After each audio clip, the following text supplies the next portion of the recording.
José Agro, estamos ao vivo?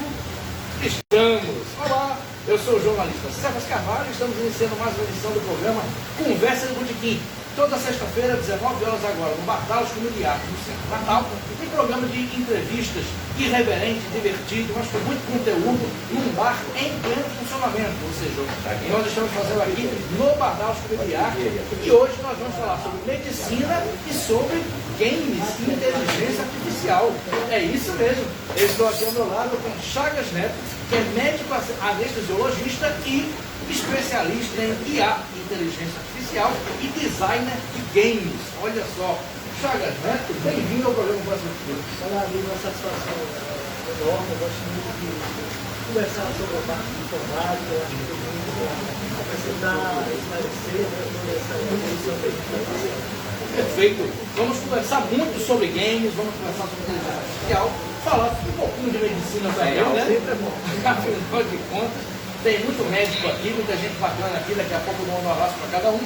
Vou fazer aqueles dois velhos lembretes. Primeiro, o programa tem produção e filmagem da José Agro, tem mídias sociais e assistência de produção da Área Chagas, hoje em emissão externa, e nós temos aqui o apoio logístico no Anomon, no Bar Dallos. E um lembrete mais importante, como o programa é interativo, você pode assistir aqui no Bar Dallos. Vem aqui comer, beber, depois ouvir música, fazer perguntas aqui em tempo real para o nosso entrevistado. E quem está acompanhando pelo perfil Cefas Carvalho no Facebook, pode fazer perguntas, a produção anota aqui e traz para mim. Eu já tenho um monte de perguntas aqui, que eu sou leigo completo em tecnologia, eu sou daqueles meus filhos que baixar aplicativo de banco para mim, mas tudo isso a gente vai falar.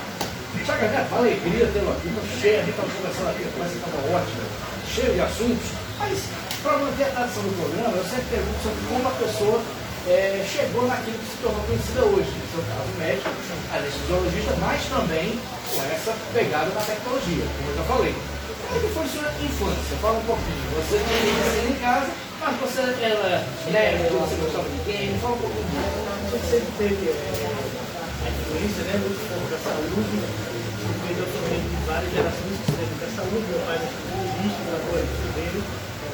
Só que eu sempre fui muito voltado à área da tecnologia. Eu gostei de videogames, eu era aquela pessoa que ia no final de semana, fui contada, sempre vendo as evoluções, eu sempre gostei realmente da área de informática. E por mais que às vezes você tente fugir um pouco daquilo que você gosta, todos os momentos livres você vai buscar aquilo. E naturalmente você vai migrando de uma forma espontânea daquilo que você gosta. Então, por mais que eu tenha um paramento, eu gosto muito de fazer anestesia, eu comprei muito na profissão, só que todo tempo eu puxava, vamos ver uma tecnologia, vamos ver uma inovação, vamos ver onde a gente pode melhorar. E eu sempre fui buscando trazer isso para dentro da minha vida. É uma satisfação pessoal, realmente. Isso criança mesmo ainda? Isso, desde criança eu sempre gostei da parte tecnológica. Eu nunca fui uma criança que idealizava, vou fazer medicina. Não, eu sempre fui uma criança muito mais da área tecnológica. Tanto é que eu sempre tive uma dificuldade muito grande de escolher em qual área o vestibular eu ia prestar. Eu cheguei no último ano em dúvida se eu ia fazer medicina, se eu ia fazer física, se eu ia fazer alguma área relacionada à matemática. Eu assistia no pré-vestibular, eu lembro como se fosse, você perguntou, eu lembro como se fosse hoje, eu fazia. Eles dividiam as turmas por área, né? Naquele tempo fazia assim, hoje em dia não sei como é, mas eles dividiam por área e eu assistia um dia aula na área biomédica, um dia na aula da matemática, na parte de exatas, né? Sim. E aí o pessoal dizia, você vai se decidir? Eu falei, não sei, quando chegar na hora a gente vê. E eu ficava muito indo para uma área, para outra. Minha mãe fez engenharia, sempre gostou muito de matemática, e isso é sempre uma inspiração também. Perfeito. Pelo que você está falando, deixa eu perguntar, você era aquela criança que consertava coisa em casa, que toda a família tem, ajeitava Isso. coisa, seu pai não entendia como programava um videocassete, você ia lá, era esse tipo de criança? Eu sempre gostei, eu sempre gostava, não de montar em si, eu gostava da parte realmente eletrônica, relacionada à televisão, a parte de videogames. Tem algumas fotos eu montando alguns motores, mas eu não tinha muita habilidade manual. E por não ter tanta habilidade manual, aquilo que gera de dificuldade de barreira, você tende a se afastar um pouco. Eu tenho um irmão do meio que é anestesista, ele tem uma habilidade manual tremenda. Ele monta as coisas de uma forma absurda. E eu ficava olhando aquilo e dizia, eu não vou conseguir montar isso. Entendeu? Então, assim, eu sempre fui uma pessoa, assim, que sempre entendi muitas limitações. Desde pequeno, eu sempre tinha essa maturidade de ver que eu tinha uma dificuldade maior em fazer uma coisa, em montar, uma dificuldade maior em realizar. Por exemplo, o meu irmão, ele é 1 ano mais novo que eu, mas ele andou de bicicleta antes de mim, ele conseguia montar coisas que eu não conseguia. A inteligência, ela tem muitos campos e você tem que justamente respeitar. Né? Para você dizer que uma pessoa é mais inteligente que outra é muito complexo. Né? Tem a pessoa que tem inteligência emocional, outra pessoa tem inteligência na área social, na área de fala, na área motora propriamente dita. Então, assim, eu sempre soube muitas minhas limitações e sempre fui muito realizado dentro daquilo que eu conseguia realizar de forma boa, né? Perfeito. Chagas, e quanto à adolescência? Aí na adolescência você continuou com tecnologia, você saía para jogar game? Na adolescência piora, né? Aquilo que você gosta de fazer, né? A gente acaba jogando cada vez mais, se dedicando, e aí você sempre ficava imaginando se você pudesse fazer um jogo seu, né? Se você pudesse criar alguma coisa que fosse sua. Só que o grande detalhe é que tudo isso é muito novo. Quando a gente tinha 12, 13 anos, né? Essas profissões, isso que a gente fala hoje, não existe, nada existe. Então, você falar em game design, que foi o primeiro curso que eu fiz fora da área médica, eu fui estudar game design em 2016, entendeu? Eu já tinha 33, 34 anos. Por quê? Porque o curso de game design era muito novo. Em 2016 não existia praticamente uma faculdade de game design, você fazia alguns cursos. Né? Eu fiz no programa canadense, umas aulas, mas não tinha uma faculdade na formação. Até hoje em dia o curso de game design é oferecido em pouquíssimas faculdades do país. É verdade. Pouquíssimas. Porque é um curso muito novo. Então, quando a gente se refere à questão da adolescência, você imaginava como fazer as coisas, mas você não sabia como fazer e você nem sabia que aquilo era uma profissão, porque não existia. Né? Quando a gente fala de fatos atuais, de projeções para o futuro, é muito difícil, porque a gente não sabe as profissões que vão existir, que vão chegar. E aconteceu isso. Na adolescência não existia essa profissão de game design. Existia um programador que, para você conseguir... E aí eu fui pesquisar isso depois para entender a história do curso de formação faz isso. Mas na década de 90, que era quando eu era adolescente, para você ter acesso aos programas para fazer um jogo, você tem que ter uma licença que custava milhões. Então, assim, só era acessível às grandes empresas. Mesmo que você quisesse, que você tivesse vontade, você não conseguia. E aí, à medida que a tecnologia vai avançando, essas permissividades, essas permissões, elas vão massificando. Entendeu? E vai tornando de uma forma mais fácil. Hoje a gente consegue, qualquer criança de 6, 7 anos consegue fazer aula de robótica, aula de programação, aos 12 já consegue fazer o seu próprio jogo. Porque as licenças hoje para você fazer jogos são free, elas são gratuitas. Então quando você tem a massificação, fica muito mais fácil você pôr em prática aquilo que você sonhou. É verdade. E pelo que eu estou percebendo, Chagas, você não queria só jogar, você não queria só a tecnologia como benefício, você queria entender o mecanismo, não é isso? Eu sempre foi isso. Sempre, eu tinha vontade de entender, compreender como aquilo era feito. Só que assim, era muito distante, né? Muito distante da minha área. Da minha área que eu digo assim, o país, o Brasil tem muitas dificuldades tecnológicas. Né? E quando você procura entender, é muito mais... Você tem, naquela época, na década de 90, você tem que ir atrás. Só que aí, como é que você ia atrás? Não tem opção. Lembrando, a década de 90 era pré-internet. Então era pré-internet, né? Você não tem condições, é livro. Não tem livro. Não existe livro. Então, quando você fala aquilo, é muito... Você ser autodidata, você procurar entender algum mecanismo, conversar com alguém, só que não tinha, isso não existia. Então, por mais que você tivesse curiosidade e vontade, não existia a possibilidade de você fazer ou progredir nesse caminho, né? Era muito complexo. Que bacana. Só pra gente fechar a questão da adolescência, da juventude. Mas você saía de casa? Você... Sim, a gente também saía, a gente brincava muito naquele tempo, era muito bom, né? A gente tem recordações, você brincava na rua, você jogava bola. Eu morei com 8 a 9 anos do lado de um campo de futebol, então foi uma fase fantástica da minha vida. Eu morava vizinho a um campo de futebol. Então, pô, se você pergunta a qualquer menino, né? Um sonho. Rapaz, eu queria morar de um lado de um campo de futebol. E eu morei. Morou. 8, 9 anos era muito bom. Então todos os dias a gente saía para jogar bola. Que bacana. Né? Era uma realização. Naquela época, todo mundo, o pessoal saía para a rua, não tinha violência que tem hoje, a gente conseguia andar a pé. Então, as brincadeiras eram realmente na rua, eram na calçada. Era uma outra Natal, né? Era outra Natal. Era outra realidade. Sim. Perfeito. Vamos chegar agora à formação. Mas aí, mesmo com essa curiosidade tecnológica, as limitações, chegou aquele dia de entrar na universidade. E aí, como é que foi esse processo? Quando chega na parte de você escolher essa questão de faculdade, é sempre muito complexo. E aí, eu sempre fui uma pessoa extremamente racional. Né? Minha mãe sempre me deu uma orientação muito boa. E aí, quando chega na hora de você escolher, você começa a perceber que por mais que você tenha vontade de ir para uma área, se você tem áreas que você tem uma afinidade, às vezes é melhor que você escolha uma área que economicamente existe uma garantia e um alicerce maior. Um dos planos que eu sempre tive desde cedo era que eu progredisse por uma área que me desse condição de, eu, além de ter uma família, eu conseguir sustentar os meus próprios projetos. Porque eu já sabia que ia ter essa dificuldade. A maior dificuldade que a gente tem hoje no país, em termos de empreendedorismo tecnológico, é que as pessoas elas não querem investir. Então, por que não querem investir? Porque o risco é muito alto, o retorno demora 6, 7, 8 anos. Sim. Então, você só tem uma opção. No começo, você tem que investir, ou você ou seus familiares. É que isso é a primeira fase de investimento de toda startup. Qual é a primeira fase de investimento de toda startup? Ou seja, de negócios que estão começando, tanto na área tecnológica como em qualquer outra área. É a fase que eles chamam de 3 Fs, né? São os amigos, a família e o full, que é o tolo. É friendly, family e full. Né? O tolo é você tem a família e tem os amigos.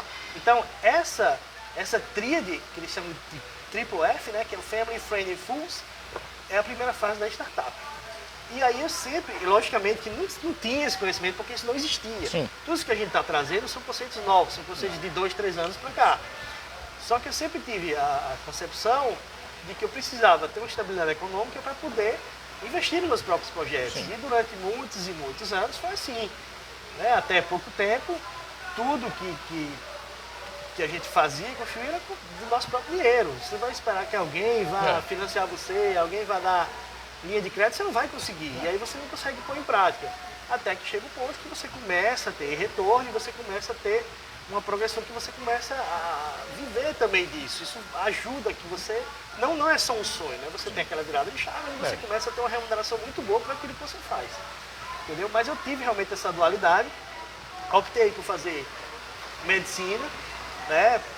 Pensando já nessa estabilidade. Não tenho nenhuma vergonha de dizer isso. As pessoas às vezes fantasiam muito, né? Fiz a medicina por vocação. Não, eu sempre digo, olha, eu nunca fiz a medicina por vocação.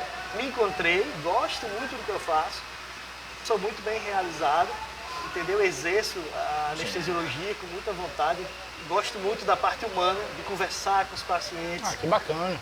A parte de humanização, inclusive, a gente vai falar um pouquinho isso mais na frente, mas gosto muito da parte de fazer as consultas, de conversar, não só de fazer anestesia em si, porque eu acho que isso é muito importante, a gente não perder esse lado humano. Sim. Né?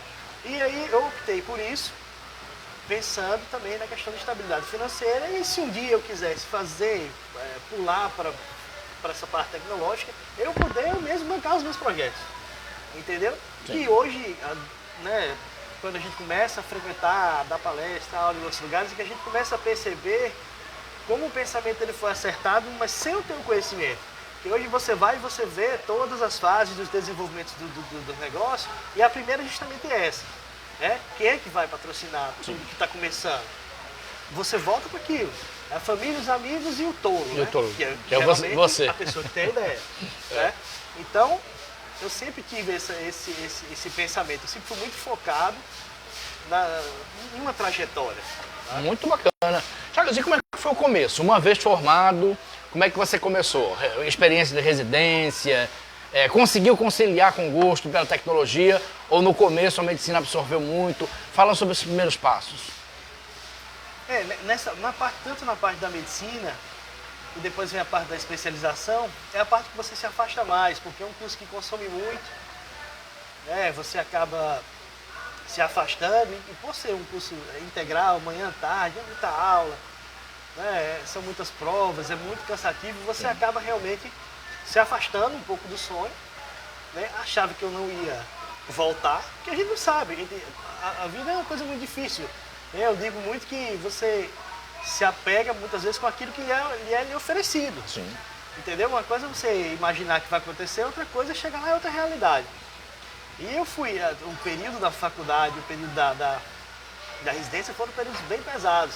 Tanto é que eu voltei a estudar a área de tecnologia, eu comecei a estudar em 2013, que foi quando eu voltei, né? Eu voltei em 2012, na verdade, um ano depois que eu voltei, que eu já comecei a ter estabilidade e tudo.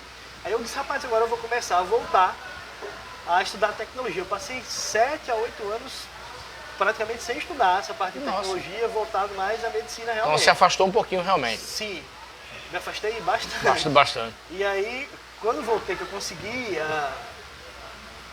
mais uma questão de estabilidade financeira, eu já comecei a me organizar no trabalho, eu disse, bom, vou voltar a estudar. Só que aí a gente volta para a questão do avanço tecnológico, né? Em 2013 não se tinha tantas oportunidades. Sim. Né? Por quê? Porque a tecnologia não tinha evoluído, as licenças ainda eram caras, a gente não conseguia fazer. Né?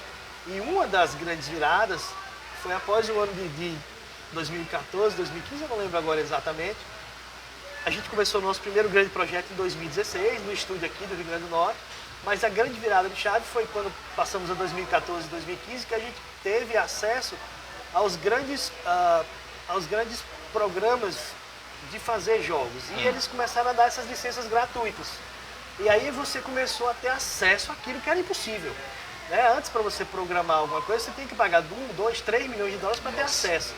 E aí, de uma forma muito inteligente, as empresas perceberam que dessa forma eles limitavam muito. E aí eles passaram a fazer o quê? Cobrar na segunda ponta.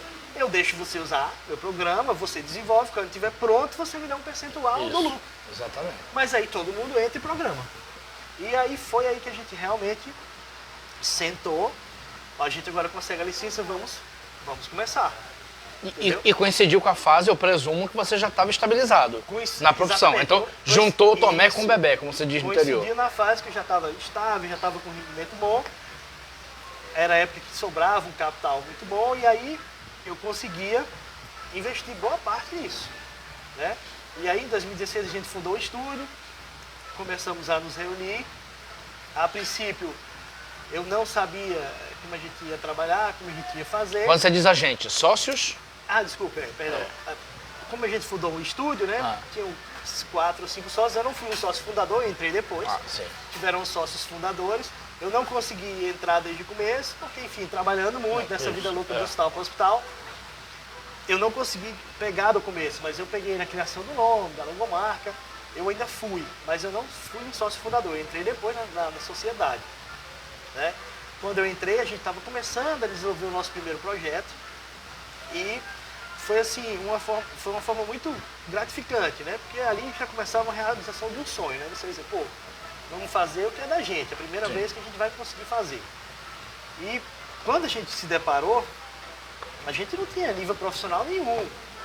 Todos nós, não eram todos, mas a grande maioria de quem trabalhava estava no seu primeiro projeto. Sim. A gente tinha uma pessoa que fazia arte, que tinha muita experiência, mas o resto do time não tinha. E aí a gente foi ver as funções de cada um, o que é que cada um ia fazer, e ficou faltando a função de game design, que é a função mais difícil. Sim. O game design é um maestro, ele coordena toda a criação. Então, geralmente, para fazer a parte de game design, você tem que ter uma experiência muito grande em jogos. E eu tinha essa experiência. Então, quando eu olhava, eu dizia os caminhos que poderiam dar certo, o que seria melhor, o que seria pior. E aí, a princípio, eu não tinha escolhido em fazer game design. Eu fui começar a estudar porque não tinha ninguém que fizesse isso. Então, eu falei, bom, então eu vou fazer.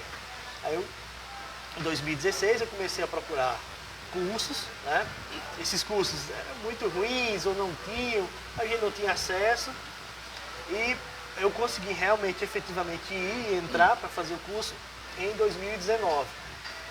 Em 2019 a gente conseguiu, eles finalmente abriram as primeiras turmas com com grandes nomes da indústria de jogos.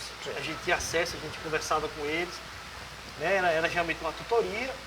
E aí sim, aí eu comecei a estudar. E aí veio logo em sequência a pandemia, que foi a época de 20 a 22 ali, né? Porque teve a pandemia e depois toda a recuperação demorou bastante. E aí nessa parte aí, de 20 a 22, eu já tinha começado o curso de Game Design. E aí eu resolvi realmente acelerar. Porque foi uma parte que a gente ficou 2 anos parados, enquanto médico, assim, as cirurgias caíram bastante. A gente ficava em casa, só tinha cirurgias de urgência, porque o Covid estava, né? Isso.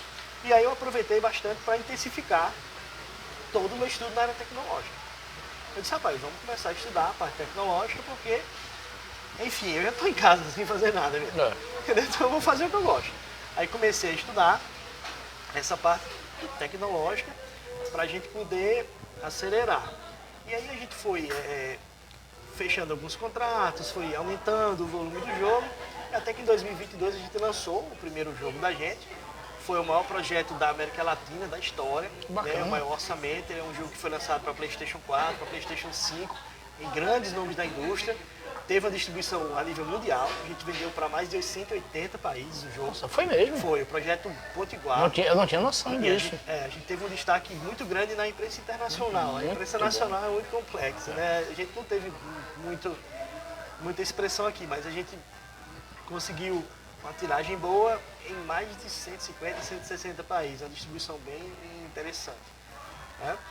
Aí a gente terminou o projeto em 2022, outros projetos, eu participei de mais de um projeto, e tem outros projetos acontecendo, só que aí nessa parte de 2022 foi quando eu comecei a ter os primeiros contatos do que viria a ser a área que eu estou atuando agora, mas que é a parte de inteligência artificial e automação, né? Foi aí que eu comecei a ver, comecei a enxergar alguma coisa muito pequena ainda, porque ainda não tinha acontecido o fenômeno que é o ChatGPT, que é justamente a massificação da automação, a massificação da inteligência artificial. A gente conversando um pouco agora aqui, antes da entrevista, a dificuldade que se tinha de você acessar as inteligências artificiais antes dessa massificação era absurda, o valor era altíssimo, as empresas investiam muito, você não tinha. Hoje, eu estava dando alguns exemplos para vocês agora há pouco, a maioria dos aplicativos são de graça. Eles têm um poder absurdo de fazer tarefas que economizam muito tempo. E é de graça, você entrar no site, se cadastrar, entendeu? E fazer. Hoje, inclusive, existe um site para encontrar a inteligência que você precisa, né? Ele é um site em inglês, eu não sei ver se eu lembro agora aqui, mas acho que é tipo assim, there is one IA, tem uma anotada, mas enfim, tá no computador, mas acho que é there is one IA for this, ou seja, existe um IA para isso. Aí quando você bota, se você botar no Google, existe um IA para isso, ele vai chegar nesse site. E aí quando você chega nesse site, ele pergunta, o que você quer?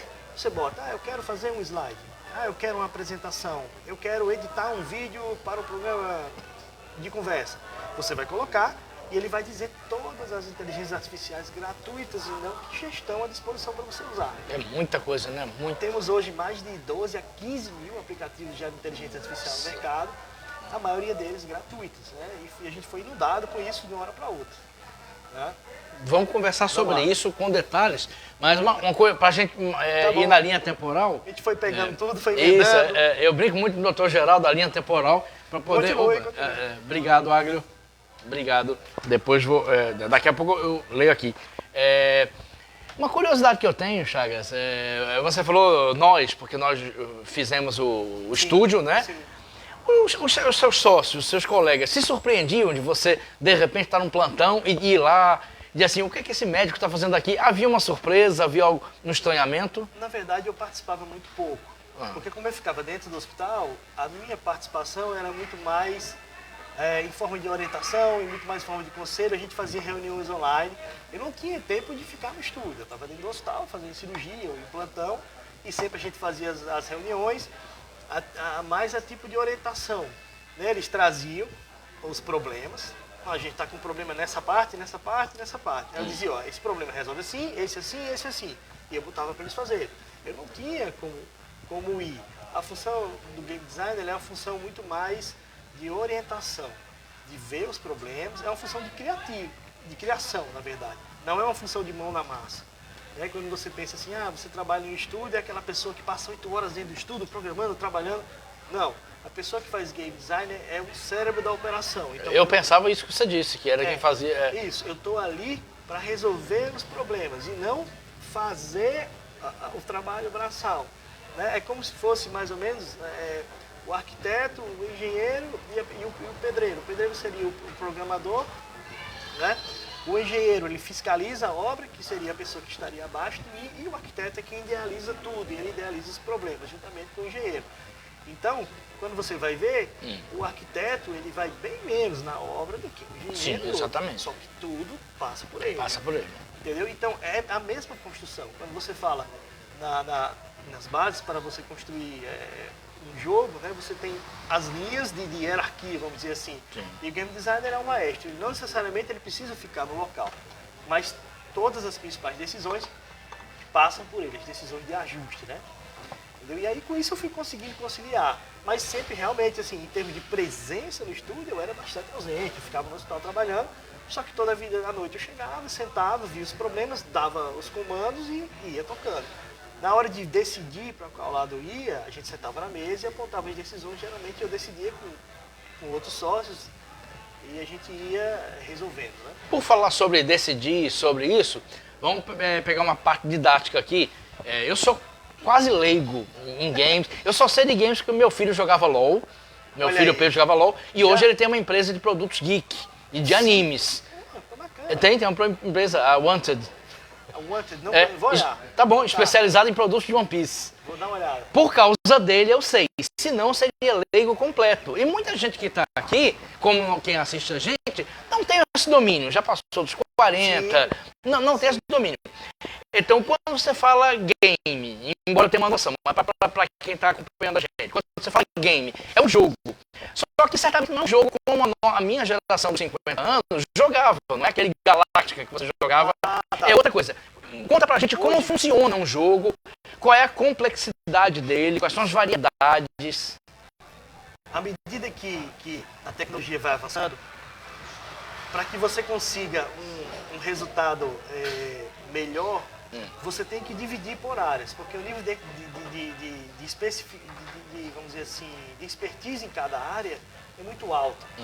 Quando você pegava na década de 80, na década de 90, você tinha 3 pessoas para fazer um jogo.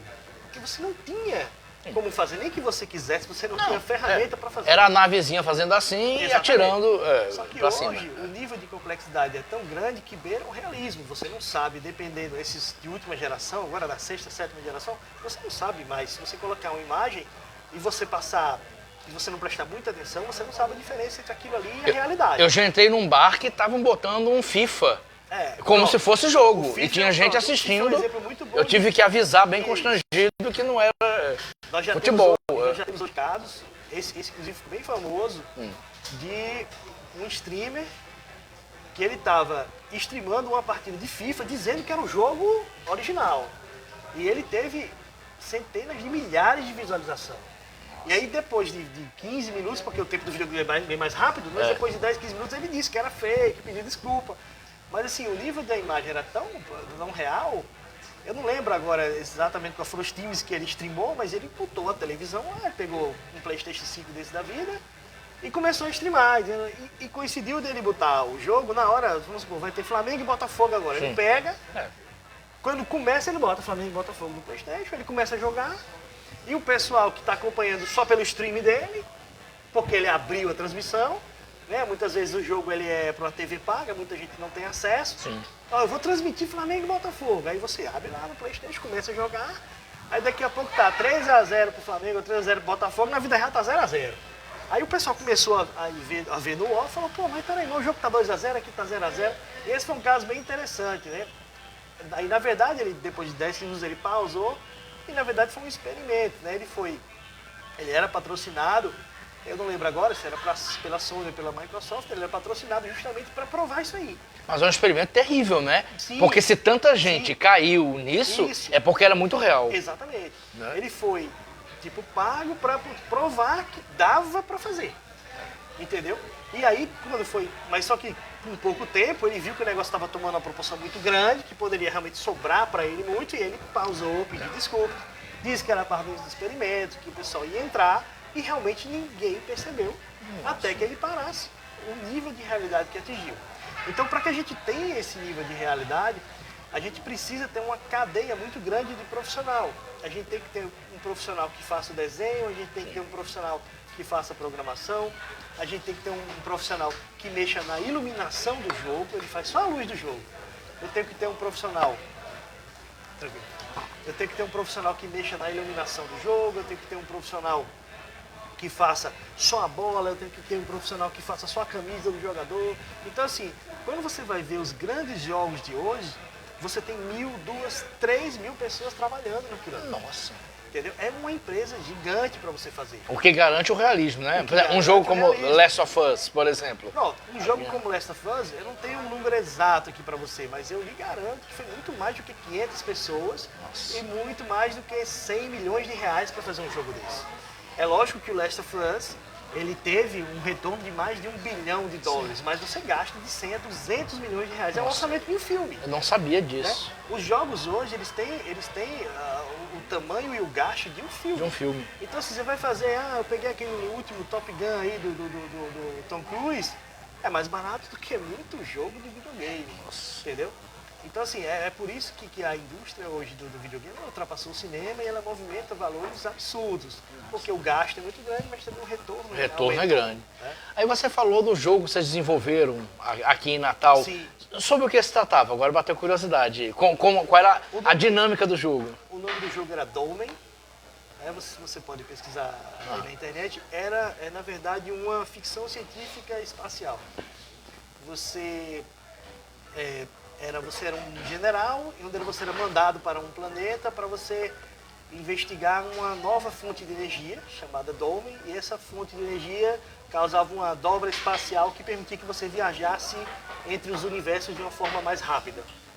E aí a trama vai se desenvolvendo, é um nível de realismo muito grande, são esses gráficos ultramodernos, entendeu? E você vai desenvolvendo a trama e ela vai prendendo você, né? É um gênero que a gente chama de RPG, é um gênero que deixa uma liberdade de exploração para o jogador.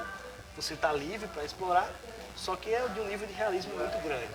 Que bacana. Tem comentários aqui, tem pessoas comentando. Marcelo Macedo. É uma pergunta, então vou fazer depois, deixa eu ler o comentário aqui. Depois. Cláudio Wagner, poeta, sempre acompanhando. Boa noite, Cláudio. Continua acompanhando aqui. Vera Lúcia, boa noite, Vera Lúcia. Vera Lúcia que está ajudando a organizar uma exposição de Damião Marques na Câmara de Natal. Arte Livre, né, se não me engano. Valeu, Vera Lúcia. E uma pergunta aqui, vou passar para o Marcelo. Chagas, fale um pouco sobre a utilização da IA na medicina. Bom, tem uma forma da gente entrar na inteligência artificial. Vamos entrar na conversa então. Vamos entrar. Aí tem muita pergunta sobre IA. Aí vai longe. Vamos lá. Vamos IA especificamente na medicina. A IA ela vem se desenvolvendo de uma forma que dá... eu estava conversando com vocês um pouco atrás, que até certo ponto causa um medo da velocidade que está evoluindo. Sim.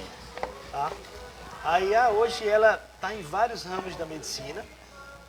Os principais e os mais afetados inicialmente são os setores de diagnóstico por imagem, de uma forma geral, porque é muito mais fácil para o robô comparar centenas de milhões de imagens e ele sugerir um diagnóstico. Nossa. Então, os primeiros ramos onde a gente tem um desenvolvimento muito grande, né? A gente tem um desenvolvimento muito grande no ramo da radiologia, onde o software ele ajuda o radiologista a dizer se tem alguma alteração ali. A gente tem hoje um desenvolvimento muito grande na área de patologia também, onde o software ele vai ver aquela lâmina junto com o patologista e ele vai sugerir o diagnóstico para aquilo dali. Entendeu? A gente já tem também um software, esse software chinês ficou bem famoso, que ele ajuda a examinar o olho e ele prediz a chance da pessoa ter cegueira em tanto tempo. Mas Chaga, como leigo duplo, eu sou leigo em medicina e leigo em inteligência artificial. Sim. Como é que o médico procede? Ele faz a pergunta, ele digita, ele fala. Como é que ele avalia assim? Por favor, me dê o diagnóstico de paciente X dessa forma. Como é o mecanismo? Vamos lá, para a gente explicar de uma forma bem tranquilo. Isso. Para entender, acho que a melhor forma é a gente transformar a IA em um robô que desempenha uma determinada função. Perfeito. A forma como você vai se comunicar com esse robô depende de cada aplicativo. Tá. Tem aplicativo que eu me comunico com o robô através de um chat, ou seja, de uma pergunta e resposta. Tem aplicativo que eu me comunico com o robô através da minha voz. Eu posso perguntar, por exemplo, qual diagnóstico você sugere? Ele responde. Ou eu tenho que digitar qual diagnóstico você sugere. Quem está acompanhando associa com a Alexa, né? Isso. Alexa, bota tua música. Pronto. Alexa. A Alexa, ela foi, vamos dizer assim, a primeira massificação e contato popular com a IA. Com a IA. Que ninguém nem Exatamente. sabia que era. Exatamente. Só recebia o benefício, Ela vai, né? Você fala, É. ela processa, certo? E ela executa. Sim. Só que a Alexa, ela não tem capacidade de gerar conteúdo. Tá. Ela apenas, e aí eu já chego para explicar. Isso. A Alexa, ela não gera conteúdo. Por exemplo, você pergunta a Alexa, você dá um comando, ela vai lá, procura e executa o que você está falando. A gente teve um nível de evolução, que na verdade esse nível de evolução começou em 2017, quando a gente evoluiu para uma nova categoria de código. E foi aí que a gente começou a decrescer a capacidade da Alexa, porque a Alexa ela foi feita em modelos anteriores, onde você dava uma ordem e ela obedecia. Mas ela não processava aquilo que você falava e ela não gerava dados. Um exemplo para a gente entender, o que a gente chama de inteligências artificiais generativas, ou seja, elas geram dados. O que acontece? Se eu perguntar hoje, para um exemplo, o ChatGPT, eu falo nele porque é o mais comum, Sim. mas se eu perguntar para o ChatGPT o que eu perguntar, ele vai raciocinar em cima do código que ele tem e ele vai dar uma resposta pensada. Se eu perguntar qual é a melhor bateria para o carro tal, aí ele vai pesquisar e vai dizer, a melhor bateria é essa. Aí você diz, sim, mas o preço é esse. Compare, ele vai e compara. Ele vai gerando dados Sim. de acordo. Ele não só executa a função, ele vai mais além daquilo. Então ele vai gerando dados que não existiam antes. Então é por isso que a gente chama de inteligência artificial generativa. Seria uma evolução da Alexa. Sim. Né, que é o segundo passo, que é quando o robô, vamos dizer assim, que é acessado de diferentes formas. Ele pode ser acessado por um chat, ele pode ser acessado por uma voz, ele pode ser acessado por uma foto. Por exemplo, o ChatGPT, uma das coisas que a gente faz, eu utilizo muito na prática, nos dias que eu vou anestesiar, Sim. às vezes, até para demonstrar, às vezes para um residente ou para um colega, eu pego um exame de sangue, ou eu pego um eletrocardiograma, ou qualquer que seja exemplo, eu bato uma foto e peço para ele me dar o diagnóstico, para ele analisar, Nossa. sugerir conduta. Então você chega, por exemplo, em um eletrocardiograma, eu bato uma foto e pergunto a opinião dele. Ele vai me dizer qual é o problema, o que tem, qual a medicação, o que vai fazer, o que não vai. O detalhe e a dificuldade aí é o seguinte, você sempre vai precisar que a pessoa que está utilizando a ferramenta tenha o conhecimento para validar o que está sendo dito. Tá. Porque a gente está conversando e a gente está expondo a conduta em um ser humano. Então isso é muito sério Sim. e isso é muito grave. Né? Não adianta eu utilizar, e eu também não recomendo, né? Diga assim, você utilizar uma ferramenta para algo do que você não tem a menor ideia, é muito complexo. Porque os modelos de 2 anos atrás, que foi quando isso começou, eles erravam muito. Só que eles emitem uma mensagem que convencem você que ele está falando a verdade. É o que a gente chama na IA de alucinação. O que é alucinação? O robô ele jamais vai dizer que não sabe, a não ser que ele seja treinado. Hoje a gente já consegue treinar. Eu tenho alguns robôs treinados, um exclusivamente em anestesia, na verdade. Então, o robô que eu treinei, se você perguntar algo que ele não sabe, ele diz, não sei, ele não inventa. Nossa. Só que há 2 anos atrás não existia essa tecnologia de treinar um robô. Respondia qualquer coisa. Qualquer coisa e ele responde de uma forma que você acredita que ele está certo. Então, o risco que a gente tinha nos modelos anteriores, isso há 2 anos atrás, era de você fazer uma pergunta, você podia perguntar para o robô, por exemplo, quantos títulos mundiais tem o Flamengo? Por exemplo, uma pergunta bem simples. E ele diz, o Flamengo tem 2 títulos mundiais, ganhou o segundo, e ele começa a inventar, ganhou o segundo em Tóquio no ano de 1987. É mentira. É mentira, Flamengo tem um Só título tem mundial. um. É. Entendeu? Só que ele começa a construir um contexto que você jura que está certo. Nossa. Só que isso daí, nas formas primárias, há 2 anos atrás. Hoje a gente chegou no nível que os robôs, eles permitem o treinamento e o índice de alucinação deles é praticamente 0. Eles não erram. A gente está chegando no nível que eles praticamente não erram mais. E se eles estiverem inseguros, eles dizem que não sabem. Esse é o nível que a gente está chegando. Só que aí vem aquela outra questão. Por mais que a gente aumente a confiança nas respostas, é muito importante que, independente da área que você tenha, você pode ser um jurista, você pode ser um médico, você pode ser um engenheiro, você tem um conhecimento daquilo. Entendeu? Você pode hoje simplesmente chegar, você botar os dados você tem um escritório de advocacia e você coloca lá, lógico que você não vai colocar dados sensíveis, ou seja, você não vai colocar nome, nada do paciente, mas você, do seu cliente, né? Porque agora eu estou falando de um advogado, por exemplo, do seu cliente. Ele vai chegar e vai dizer, olha, eu queria saber se eu tenho direito a pensão alimentícia nisso. Você faz uma consulta rápida. Tem isso aqui, tem direito nisso, ele responde 3, 4 segundos com a precisão de 99,999%, ele não vai errar. Nossa. E aí ele vai dizer a você, ele ainda diz de onde ele tirou a lei, qual livro, qual inciso, ele diz tudo. E aí quando você termina essa primeira resposta, a segunda você faz, ok, elabore uma peça judicial de defesa desse cliente. Você dá enter, ele elabora a peça judicial. Quando terminar a peça, você vai para o terceiro, você pega e diz agora, elabore a minha linha de defesa e o que eu devo falar no tribunal. Você dá enter, ele vai dizer o que você deve falar no tribunal baseado em milhões de defesas que existem. Agora, isso tudo, você pergunta assim, ele não erra. Tudo bem, ele não errou. Só que aí quando você vai para a questão do direito, tem muita questão da subjetividade, tem muita questão interpretativa. Isso. Então, por mais que ele tenha jogado para você as leis de uma forma pura, aquilo ali, por mais que seja lei, não significa que você vai ganhar ou perder. Sim. Porque da lei para aquilo ser executado tem muito rodopio. Entendeu? Mas isso aí, por exemplo, na área de exatas, é uma mão na roda, é muito bom. Você chega, você pega dimensões, você pega fórmulas complexas, você bate uma foto, diz, resolva, ele resolve. Então, você chega em um terreno, você faz a medição de um terreno lá, um terreno de 30 por 40, com inclinação de tanto.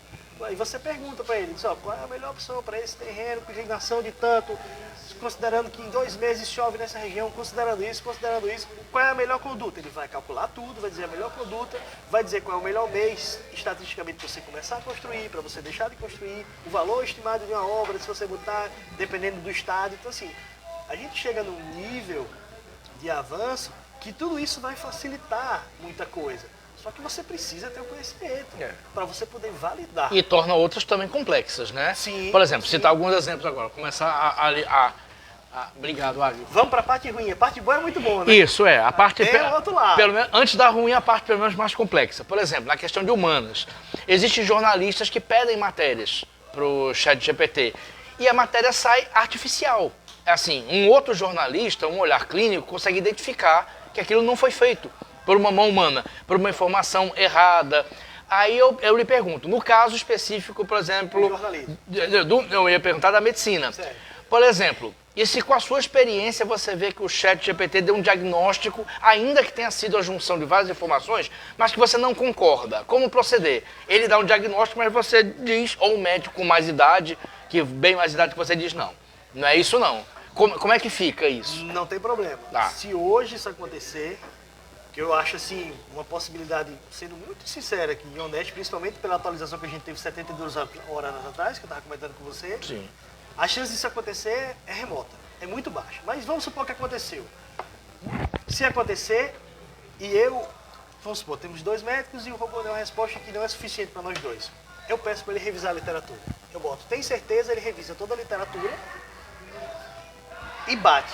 Dizendo, não, eu tenho certeza que a resposta é essa. Então ele se permite fazer Se permite revisar tantas vezes. Uma bibliografia dele mesmo. Inclusive, esses modelos atuais, se ele errar e você vir que ele está errado e você perguntar se ele tem certeza, ele revisa, encontra o erro e geralmente dá a resposta que você estava pensando que era.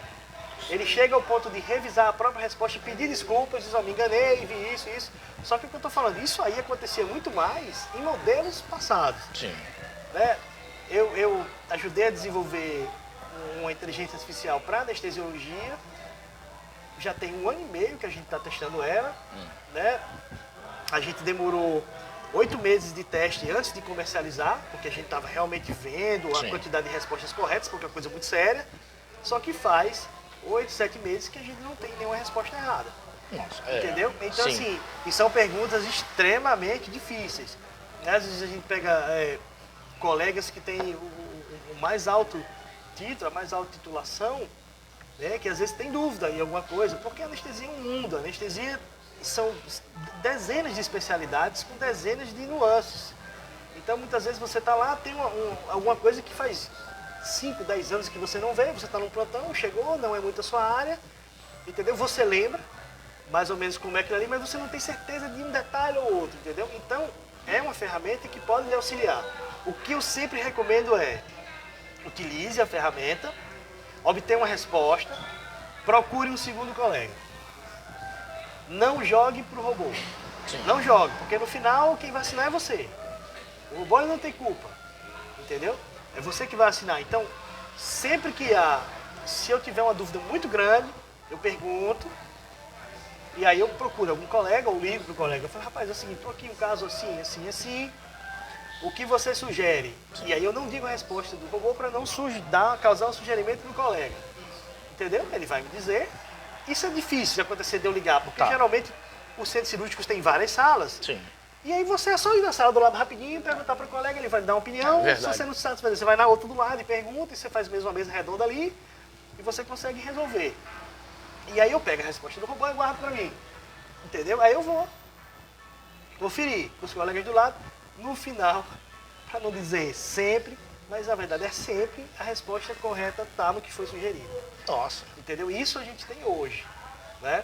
Agora, esse robô que eu utilizo para anestesia, ele é um robô extremamente treinado. Ele não é um robô gratuito. A gente pegou, faz 1 ano e meio que está treinando. Então, a gente pegou ele e a gente consegue dizer exatamente o que ele vai ler. Né? Os modelos de robô atual, eles entregam para você um robô com o cérebro do robô em branco, vamos dizer assim para você entender. E aí eu consigo colocar no cérebro do robô exatamente aquilo que eu quero. Nossa. Então, por exemplo, hoje é extremamente possível e viável eu criar um robô que seja jornalista, formado em jornalismo em Harvard, entendeu? E que ele lê os principais sites de notícia do mundo todos os dias, automaticamente. Então, assim, aí se eu pedir para esse robô aqui, que ele é formado em Harvard, e ele lê todos os principais sites de notícia, o nível de conhecimento desse robô é absurdo. Sim. Se eu colocar para ele escrever uma matéria, entendeu? Para competir com qualquer outro que seja jornalista, a probabilidade do jornalista humano perder em níveis de detalhes é 100%. Porém, a gente tem um detalhe. Aí é onde gira a roda. Ele vai ganhar em níveis de detalhes, mas ele vai perder 100% do lado da humanização. Né? Porque o fato que a gente defende muito, que é o que eu falo, né, nos congressos que eu vou e tudo, e a gente tem as rodas de conversa, é que o robô, ele nunca vai substituir o ser humano. O que a gente tem que aprender é a utilizar essas ferramentas para que a gente acelere a nossa evolução. Porque no final a empatia é muito importante. Você olhar, você conversar, você dar humanidade no que você vai escrever. Sim. Entendeu? Então a pergunta que você fez, eu acabei jogando para dentro do contexto, porque é muito válida. Então, hoje em dia, qual seria a melhor ideia, qual seria o melhor cenário? Você pegar com experiência, você pega na experiência de jornalismo que tem, você pega uma ferramenta dessa super treinada, pede para ele escrever uma matéria sobre professor Onofre Lopes. Pronto. Ele vai lá, vai pesquisar em tudo que é site, vai ler, o nível de linguagem dele absurda, prolixo, não sei o quê. Você vai pegar o texto que ele fez, você vai ler, vai pegar alguns detalhes que talvez você não tivesse lembrado, vai ganhar milhares de horas de pesquisa sua, e você vai fazer o quê? Reescrever o que o robô escreveu de uma forma humanizada. Entendi. E aí a gente tem uma matéria fantástica. Porque você tem, em vez de você passar 2, 3, 4 semanas pesquisando, ele faz isso para você. Então a ideia do robô é fazer o que você não precisa fazer. Que é perder semanas de trabalho braçal. Não substituir a pessoa. Exatamente. Então, a ideia que a gente tem para tudo, na medicina, em todas as áreas, é o quê? O trabalho braçal você não precisa fazer. O que é que Cefas, enquanto jornalista, tem que fazer? Procurar sempre o quê? Tornar uma matéria atraente, gerar um clímax, gerar, às vezes, uma certa discórdia para causar o quê? Um interesse do público. Mas o que às vezes você perde muito tempo? E aí, lógico, não é para você deixar de fazer. Mas em vez de você passar 3 semanas pesquisando tudo de Adolfo Lopes, você bota lá, ele vai pesquisar e vai lhe dar tudo. Em pouquíssimo tempo. Pouquíssimo tempo. Aí você vai pegar, vai ler tudo que ele escreveu, Sim. vai passar 1, 2 dias pesquisando em vez de 10 dias, entendeu? E vai trabalhar em cima do material que você tem e você vai humanizar a matéria, vai criar um ponto crítico, vai gerar uma dúvida, um posicionamento seu para que gere uma crítica. Isso é muito importante.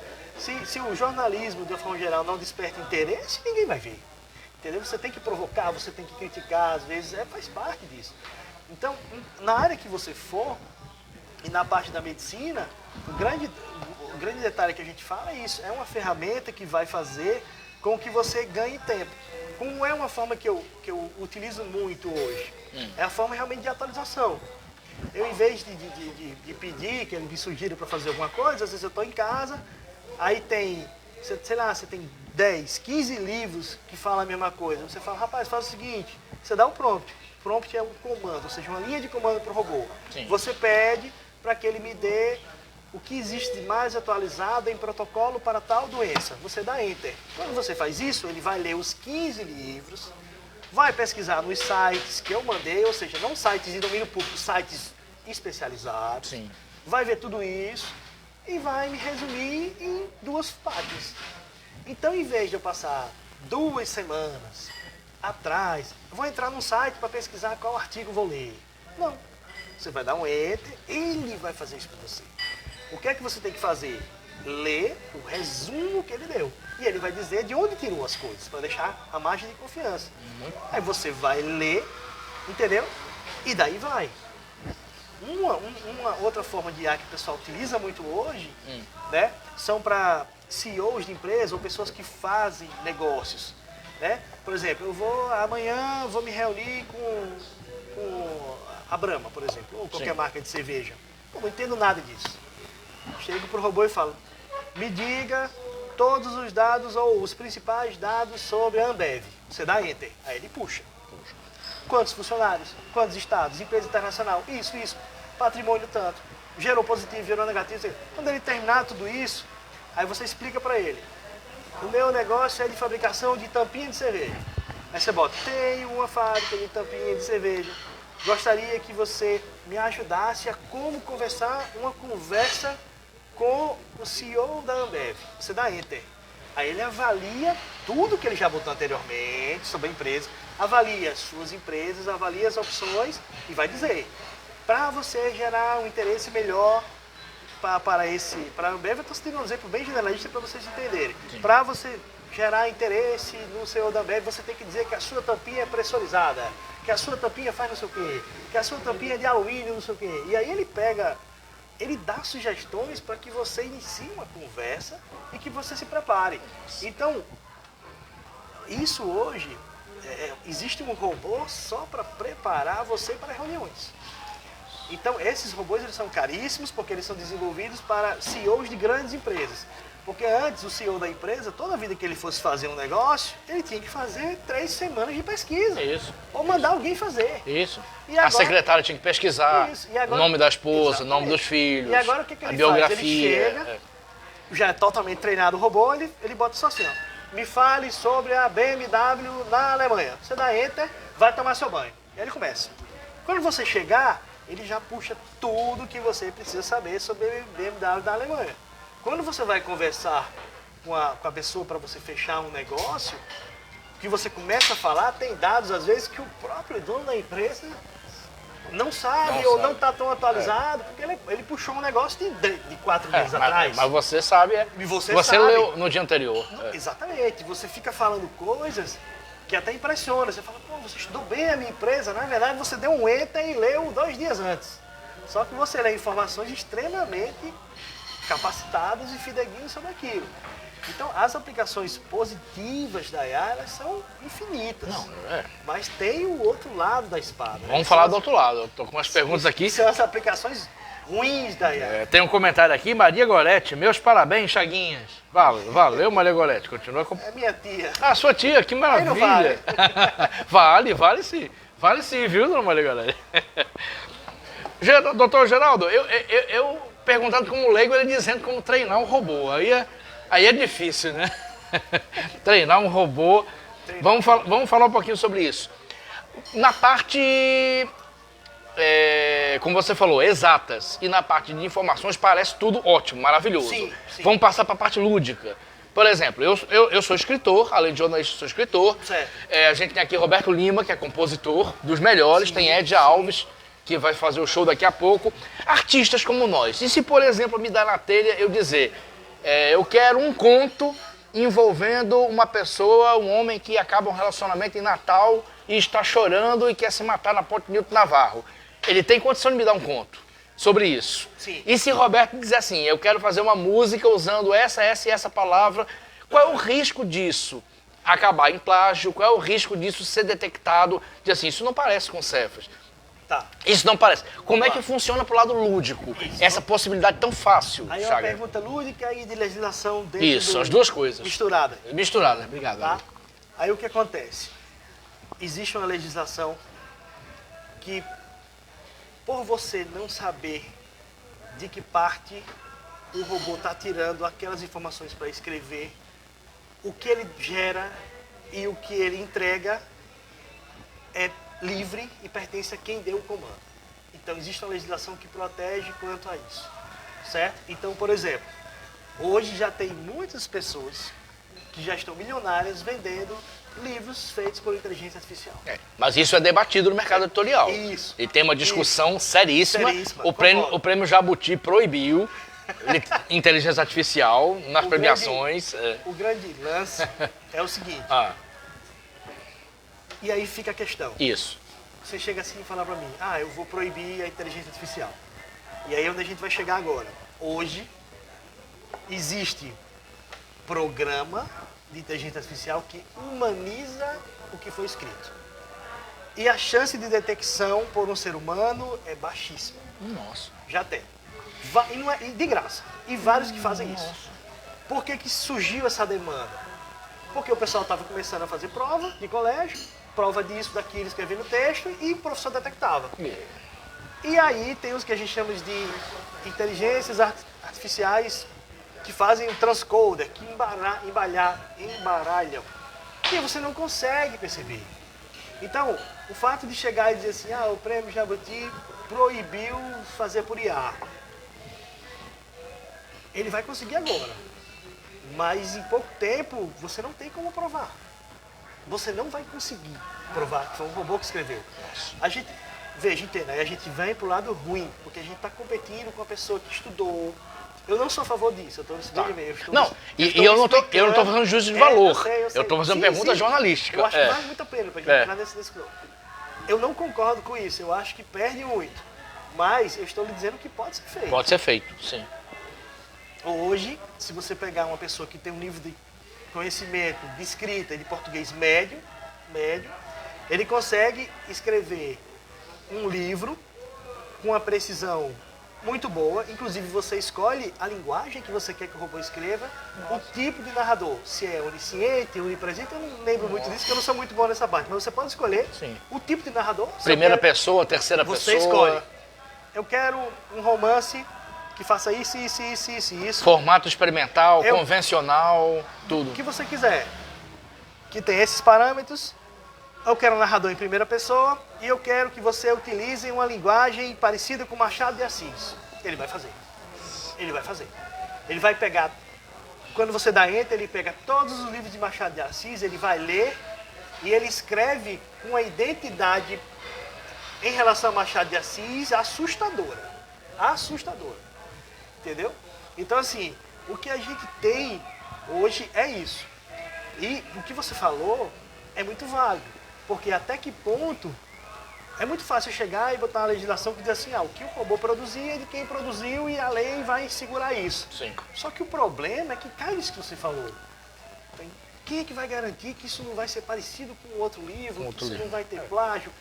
Essa é uma questão extremamente complexa que a gente só vai saber aonde isso vai chegar com o tempo.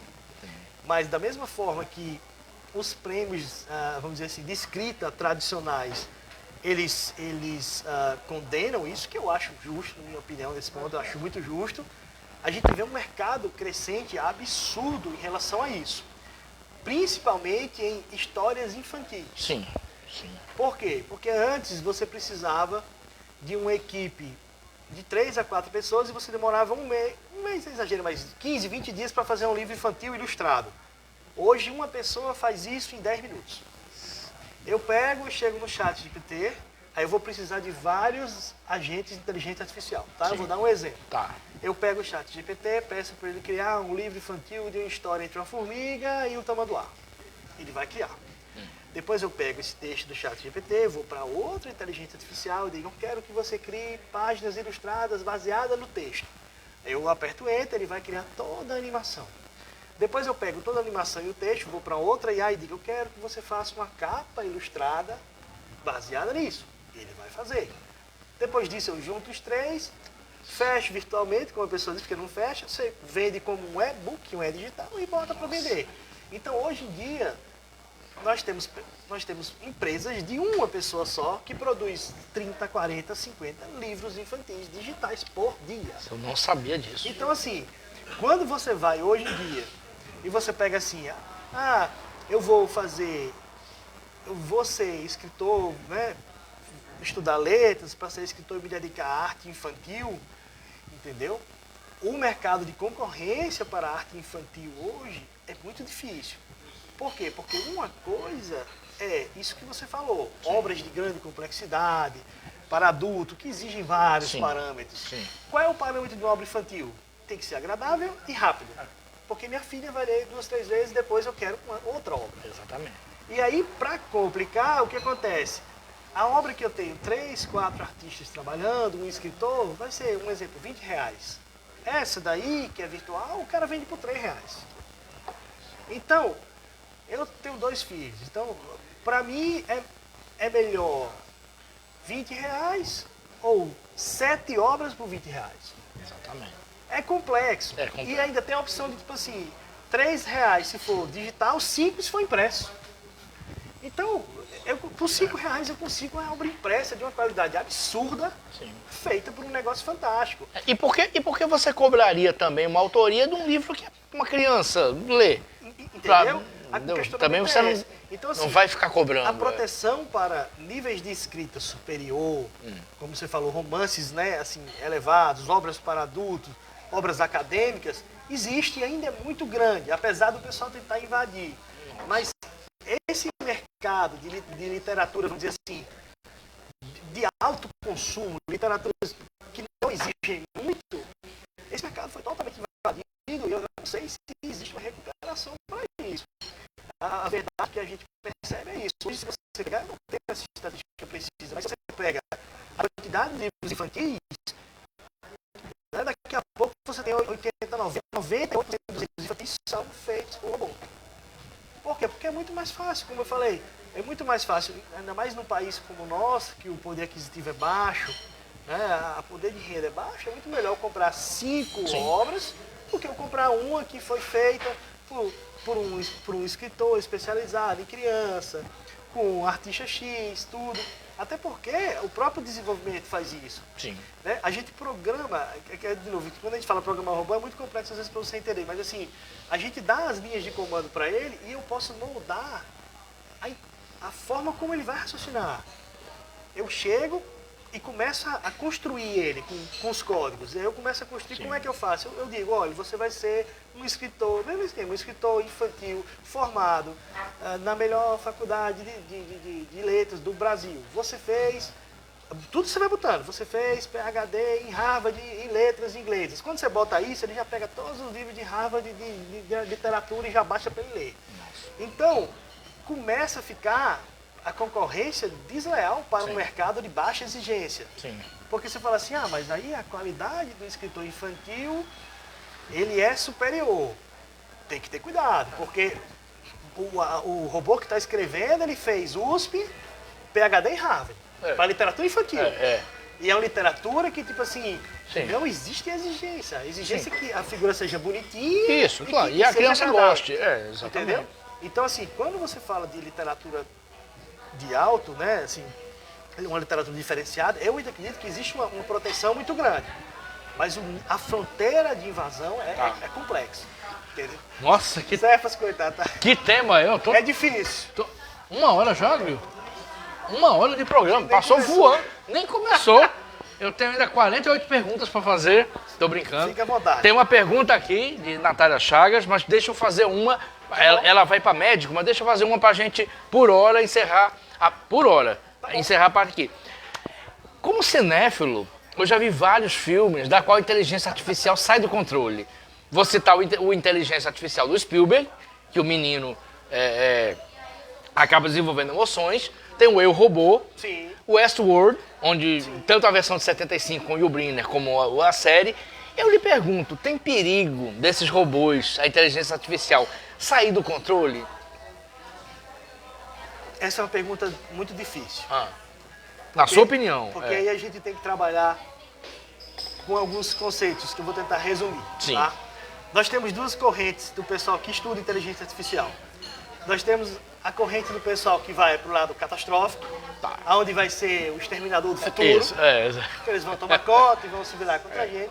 E tem a corrente mais aceita, que é a que eu acredito, que é a que Elon Musk acredita, que ele dá muita entrevista falando nisso, que isso nunca vai fugir ao controle, porque existe um certo nível de limite e a gente vai utilizar a IA para acelerar todos os nossos meios de produção, que a gente vai ter em um futuro muito próximo um nível de comida, de alimentação muito grande, a gente vai praticamente diminuir a esfera da fome, porque o índice de produtividade vai ser absurdo.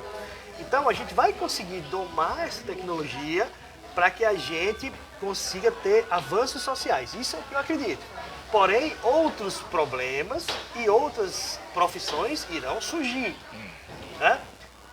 É inevitável que, à medida que você progride a tecnologia, você aumenta o desemprego em umas áreas e você abre novas oportunidades. Então, sempre a pessoa tem que ficar se atualizando. Né? Hoje, um dado aqui rápido, uma profissão que não existia 3 anos atrás, hoje já está se tornando a profissão mais bem paga nos Estados Unidos. O salário de um engenheiro de IA, ou seja, a pessoa que faz engenharia de inteligência artificial, já está superando a maioria dos médicos nos Estados Unidos. É mesmo. Está se aproximando ao salário de um cirurgião plástico, de um anestesista, um engenheiro de IA. Certo? Então, o que é um engenheiro de IA? Uma profissão que não existe há 2 anos atrás. Então, o que a gente costuma dizer é que a profissão que o nosso filho vai ser, talvez seja uma profissão que não exista. E isso é muito complexo para a gente avaliar. Então, eu acredito sempre no lado do bem. Podemos partir para o lado do mal? Possível. Que aí vem um conceito muito interessante, que é o conceito de singularidade. O que é o conceito de singularidade? É semelhante na física ao ponto de não retorno. A física tem um conceito chamado ponto de não retorno, que é um ponto, que é onde você passou dali e você não volta mais. Exatamente. É muito fácil de entender, é o ponto de algo se aproximando de um planeta. Quando você passa daquele ponto, a gravidade vai lhe puxar e acabou. Você não volta mais, não tem como voltar. Então, a singularidade, o que é a singularidade? É um conceito que explica que é o exato momento em que a máquina não depende mais do ser humano para aprender. É quando ela atingiu uma identidade singular, ou seja, ela é autossuficiente. Esse é o conceito de singularidade muito explorado nos cinemas. Então, a virada de chave, quando a inteligência artificial consegue ser independente dos humanos, chama-se de singularidade, que é um conceito muito difícil e amplamente explorado pelo cinema, né? Como você falou, cinéfilo. A própria obra do Eu, Robô, né? ela foi baseada em 1956, lá com Turing. A primeira teoria do eu robô foi feita por Turing em 1956. A IA, na verdade, ela tem mais de 70 anos. A IA, o conceito de IA foi criado há mais de 70 anos atrás. Só que a gente não tinha... Um pastelzinho? Muito Obrigado, querido. Nós não tínhamos tecnologia para desenvolver. O conceito foi criado, mas ele não tinha computação para desenvolver, vamos dizer, a loucura que foi criada há 70 anos atrás. Conceitualmente. Isso, e aí a gente entrou num período chamado inverno da inteligência artificial, que durou 40 anos esse primeiro inverno. Aí a gente teve uma tentativa na década de 80, 90, investiu um dinheiro absurdo e viu que não dava ainda. E a gente teve um segundo inverno que durou mais 10 anos, e aí a partir de 2005, 2006, eles começaram a perceber, as empresas que eu digo, né, começaram a perceber que o investimento dava retorno. E agora a gente teve a massificação em 2019, que foi o lançamento do ChatGPT, onde você gratuitamente tem acesso a essa tecnologia. Sim. Né? E aí a gente vai desde o princípio de inverno até uma liberação para as grandes massas. Né? Então, resumindo o que você me perguntou, eu acredito no lado bom. Perfeito. Eu sempre vou para o lado bom. Que bom. Porque eu acredito nisso, mas eu tenho consciência de todos os perigos que existem da pessoa que está usando. A pessoa ela pode usar aquilo para fazer o mal. Pode. Isso é um fato. Isso é A gente inegável. até conversou isso antes, né? Isso. Todas as invenções humanas, fogo, Exatamente. roda, avião, submarino, começaram com um propósito bom e terminaram para exemplo que eu o falei lado para ruim. você é lá, que é um exemplo bem prático de você entender. O mesmo urânio que gera energia nuclear quase infinita, ele explode e destrói uma cidade. Isso. E aí ela consegue fazer isso. Se elas caem nas mãos erradas, você consegue invadir sistemas. Tivemos agora na Olimpíada de Paris um ataque em um dos dias lá, promovido por um robô IA, provavelmente norte-coreano. Ele invadiu, parou o metrô e foi o caos. Em um dia lá em Paris, eles quase não conseguiram, viram que no final tinha sido também uma linha que eles lesaram. Exatamente. E aí, junto a isso, teve um ataque, enfim. É muita coisa. Só que, assim, o lado positivo e negativo depende sempre do homem, né? Se ele quiser levar para o lado mal, infelizmente as consequências são bem sérias também. Perfeito. Tem uma pergunta aqui de Natália Chagas que eu vou fazer. Tem uma provocação aqui, que foi uma conversa que a Agro falou aqui, quando a gente estava conversando aqui, mas antes, para poder encerrar, lá vou eu encerrar de novo e não encerro. Essa etapa da conversa, que está muito boa, a gente falou do lado bom, o lado ruim, mas vamos falar do lado nem bom nem ruim. O lado, entre aspas, Neutro. fútil, neutro. Certo. Eu lembro, tem uma brincadeira, tem um meme entre jornalistas, assim, quando a expectativa realidade. Quando a inteligência artificial surgiu, nossa, vamos resolver os problemas da vida. Isso é muito Aí, bom. realidade, é a pessoa botar 30 fotos, ela Sim. no faroeste, ela de Cleópatra, ela na Roma Antiga. Dá essa facilidade, não tem nada de mal nisso. Mas, ao mesmo tempo, parece uma coisa fútil. Ou seja, a inteligência artificial foi foi criada para isso. Qual é a sua visão sobre isso? Sobre usar a IA, pessoas que mal sabem que aquilo é inteligência artificial, mas que usam para joguinhos, que é o que mais tem no Facebook, no Instagram, no TikTok. Qual é a sua visão, Chagas? Isso aí que você falou na sua pergunta, é uma pergunta muito boa, uma pergunta brilhante, na verdade, é o que a gente define como conceito de tecnologia. O que é a tecnologia? É aquilo que vai entrando na sua vida e você não percebe. Por mais que você tenha 80 anos, que você não entenda nada de internet, o seu celular é conectado à internet. Você vai usar, ela vai chegar em você. Entendeu? Então, assim, como você perguntou, a pessoa não sabe o que está usando e acaba usando. Isso daí, a tecnologia ela vai entrando e ela vai chegando de uma forma que você não tem mais como não usar. Todos os celulares hoje que vocês têm, e se você fizer um levantamento, eu acho que 100% da população que tenha um salário mínimo tem celular. Que ganha um salário mínimo tem celular, 100%. Então, assim, todos os celulares hoje utilizam inteligência artificial em alguma de suas plataformas. Então, assim, o fato de dizer, eu não uso inteligência artificial. Não, você usa bastante.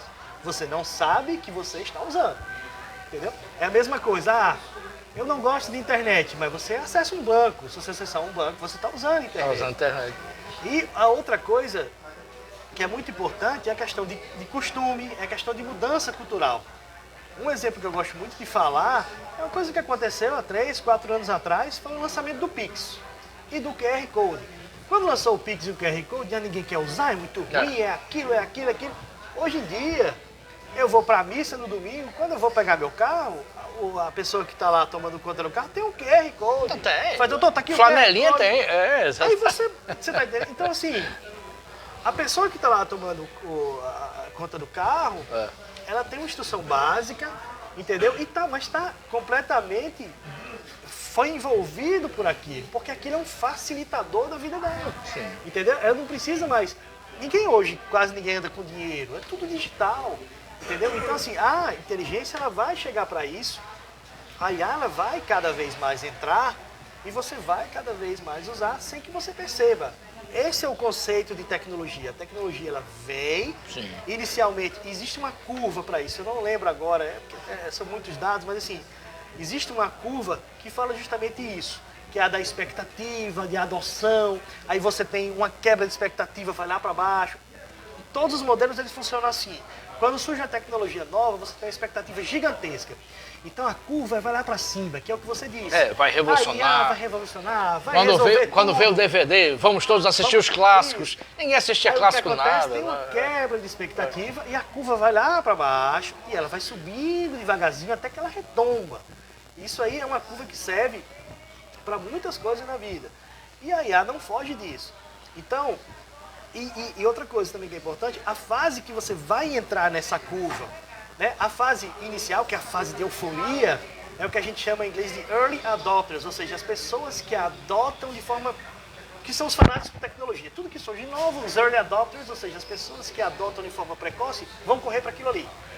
E aí você sobe, vai ter aquela curva de expectativa muito alta, e aí os early adopters eles não vão deixar de usar, e aí você começa a ter o público em geral começando a adotar, você tem uma queda nessa curva, que é quando a gente vai começar a ver os problemas, que a IA ela erra muito, ela faz isso, ela faz aquilo, você tem uma queda de expectativa, e aí depois ela começa a crescer de novo, até que ela se estabelece e ela prova que ela veio para ficar.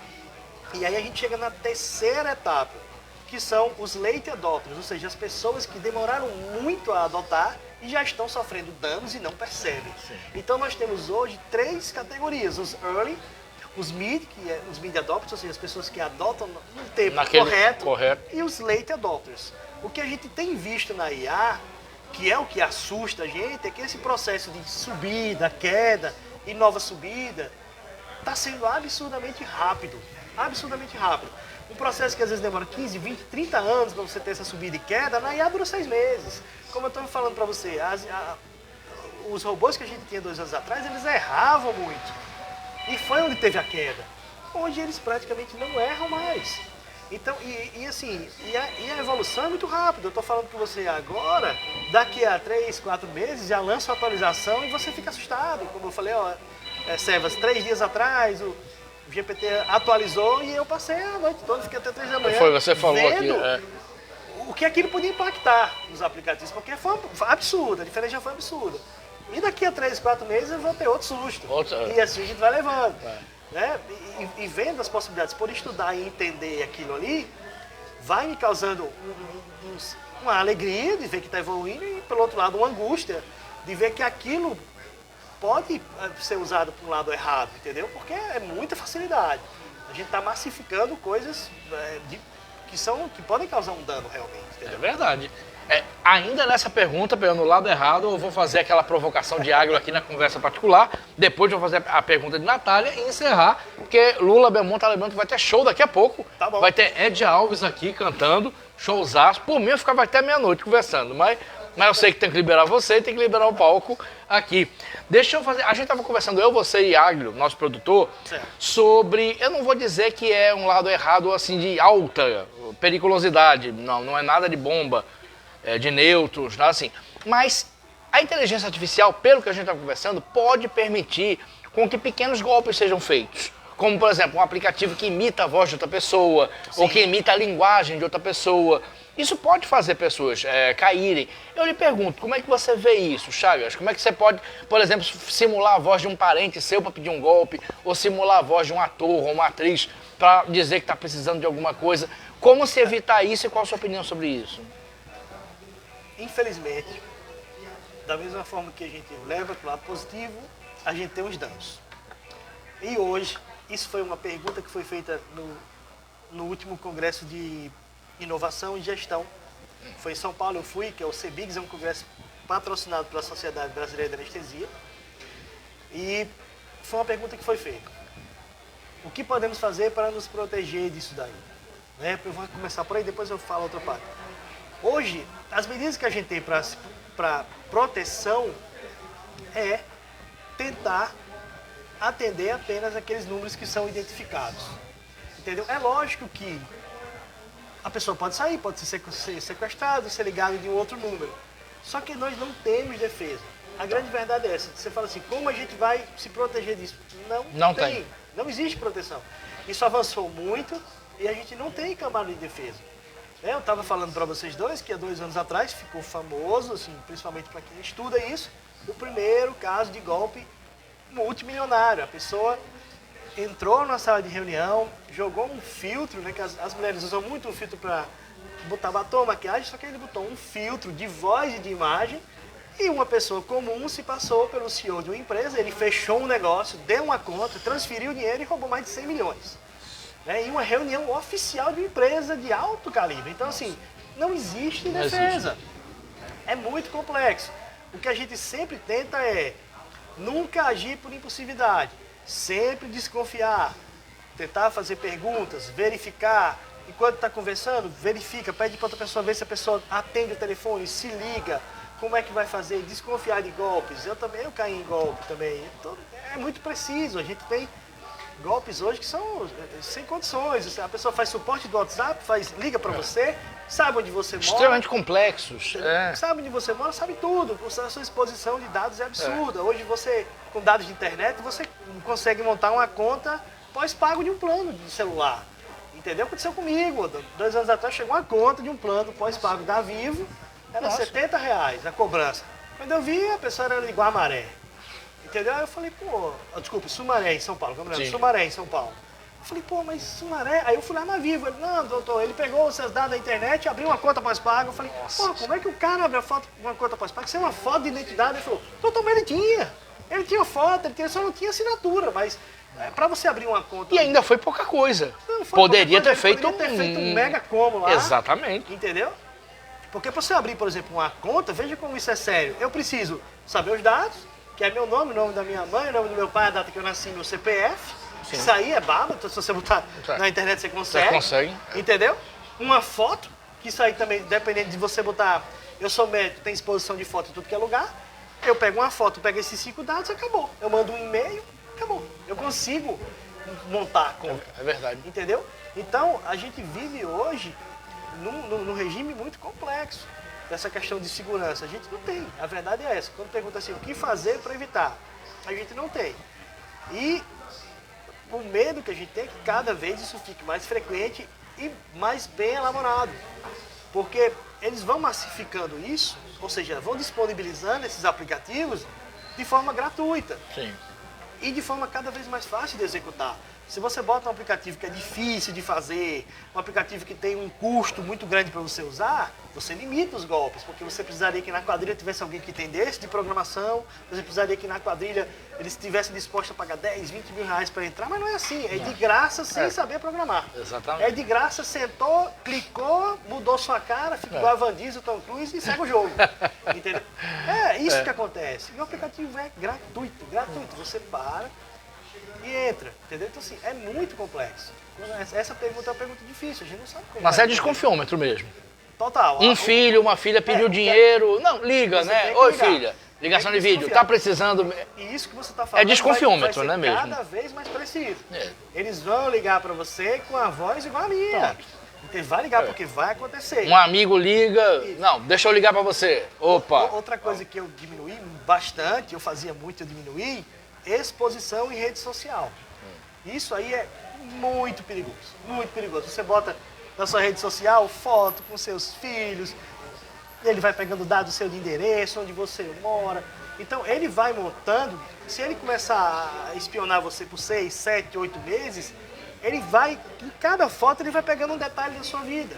E ele vai calculando aquilo. Tem até uma reportagem, eu não sei se é Netflix, agora eu não lembro. Ele explicando como as quadrilhas fazem para pegar tudo seu. Ele acompanha durante 7 meses, 1 ano, e em uma foto ele pega o número. Na outra foto, você bota o carro em frente ao monumento, ele associa a sua rua. Na outra foto, a escola da criança. Na outra foto, sua filha no balé. Ele vai montando, ele sabe sua vida inteira. Ele fala, ó, segunda-feira é isso, terça-feira é isso, quarta-feira. Então, assim, o nível de exposição em rede social é uma coisa que você pode ter certeza, se você não viver disso, não vai lhe trazer benefício algum.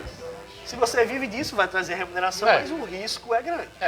Entendeu? Então eu reduzi muito as minhas postagens em rede social, eu combato isso assim, de forma assídua, porque eu acho que é uma coisa que não traz positividade para você. Perfeito, ótima resposta. Vamos terminar. A última pergunta aqui, para eu lhe passar aqui uma cortesia. Última pergunta, de Natália Chagas. Como a inteligência artificial pode afetar as novas gerações de médicos? Eita, essa é difícil. Vamos lá. O que eu costumo dizer pro pessoal, eu às vezes vou pro Luiz Antônio, muito pouco hoje em dia, mas antes eu ia bem mais. E lá a gente tinha contato com os alunos e a gente falava da parte de anestesia e tudo. E hoje quando eu vou, é muito raro, mas eu ainda vou, eu converso com eles já com essa parte de ar. O que eu falo para todos eles é que procurem se inteirar de tudo que está acontecendo e procurem incorporar a inteligência artificial na sua vida desde o primeiro ano de faculdade. É inevitável, né? Não vai voltar. Não vai voltar. O que você precisa fazer é incorporar aquilo na sua vida para que aquilo torne-se automático. Lembrando que você tem que ter muito cuidado para não cair nas armadilhas e nos perigos, que é o que a gente conversou um tempo atrás, a questão da alienação. As gerações novas, elas não sabem andar na cidade, elas não sabem. Se você pega o pessoal de 18 anos para cá, a geração que só viveu com internet, a geração que sempre teve um Waze, a geração que teve um GPS, ele não sabe.